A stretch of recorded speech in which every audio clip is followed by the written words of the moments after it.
Psalm 78, a contemplation by Asaph. Hear my law, my people. Turn your ears to the words of my mouth. I will open my mouth in a parable. I will utter dark sayings of old, which we have heard and known, and our fathers have told us. We will not hide them from their children, telling to the generation to come the praises of Yahweh, His strength, and His wondrous works that He has done. For He established a testimony in Jacob, and appointed a law in Israel, which He commanded our fathers, that they should make them known to their children, that the generation to come might know, even the children who should be born, who should arise and tell their children, that they might set their hope in God, and not forget the works of God, but keep His commandments, and might not be as their fathers, a stubborn and rebellious generation, a generation that didn't make their hearts loyal, whose spirit was not steadfast with God. The children of Ephraim, being armed and carrying bows, turned back in the day of battle. They didn't keep God's covenant and refused to walk in His law. They forgot His doings, His wondrous works that He had shown them. He did marvelous things in the sight of their fathers, in the land of Egypt, in the field of Zon. He split the sea and caused them to pass through. He made the waters stand as a heap. In the daytime He also led them with a cloud, and all night with a light of fire. He split rocks in the wilderness, and gave them drink abundantly as out of the depths. He brought streams also out of the rock, and caused waters to run down like rivers. Yet they still went on to sin against Him, to rebel against the Most High in the desert. They tempted God in their heart by asking food according to their desire. Yes, they spoke against God. They said, "Can God prepare a table in the wilderness?" Behold, He struck the rock, so that waters gushed out, streams overflowed.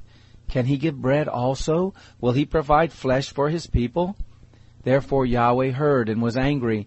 A fire was kindled against Jacob. Anger also went up against Israel, because they didn't believe in God and didn't trust in His salvation. Yet He commanded the skies above and opened the doors of heaven. He rained down manna on them to eat and gave them food from the sky.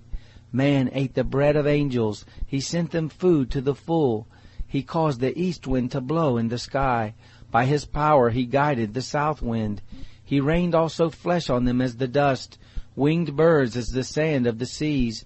He let them fall in the midst of their camp, around their habitations. So they ate and were filled. He gave them their own desire. They didn't turn from their cravings. Their food was yet in their mouths, when the anger of God went up against them, killed some of the fattest of them, and struck down the young men of Israel. For all this they still sinned, and didn't believe in His wondrous works. Therefore He consumed their days in vanity, and their years in terror. When He killed them, then they inquired after Him. They returned and sought God earnestly. They remembered that God was their rock, the Most High their Redeemer. But they flattered Him with their mouth, and lied to Him with their tongue. For their heart was not right with Him, neither were they faithful in His covenant. But He, being merciful, forgave iniquity and didn't destroy them. Yes, many times He turned away His anger, and didn't stir up all His wrath. He remembered that they were but flesh, a wind that passes away and doesn't come again. How often they rebelled against Him in the wilderness, and grieved Him in the desert. They turned again and tempted God, and provoked the Holy One of Israel. They didn't remember His hand, nor the day when He redeemed them from the adversary. How He set His signs in Egypt, His wonders in the fields of Zoan, turned their rivers into blood and their streams, so that they could not drink. He sent among them swarms of flies which devoured them, and frogs which destroyed them. He gave also their increase to the caterpillar, and their labor to the locust. He destroyed their vines with hail, their sycamore fig trees with frost. He gave over their cattle also to the hail, and their flocks to hot thunderbolts. He threw on them the fierceness of His anger, wrath, indignation, and trouble, and a band of angels of evil. He made a path for His anger. He didn't spare their soul from death, but gave their life over to the pestilence, and struck all the firstborn in Egypt, the chief of their strength in the tents of Ham. But He led forth His own people like sheep, and guided them in the wilderness like a flock. He led them safely, so that they weren't afraid. But the sea overwhelmed their enemies. He brought them to the border of His sanctuary, to this mountain which His right hand had taken. He also drove out the nations before them, allotted them for an inheritance by line, and made the tribes of Israel to dwell in their tents.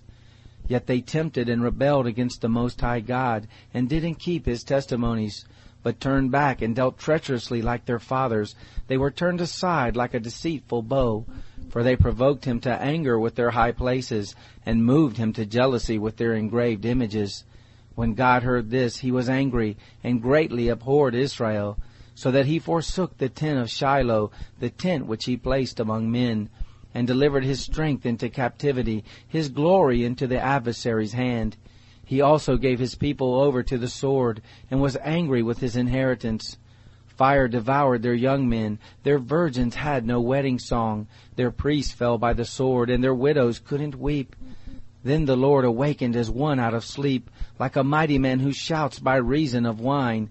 He struck His adversaries backward, He put them to a perpetual reproach.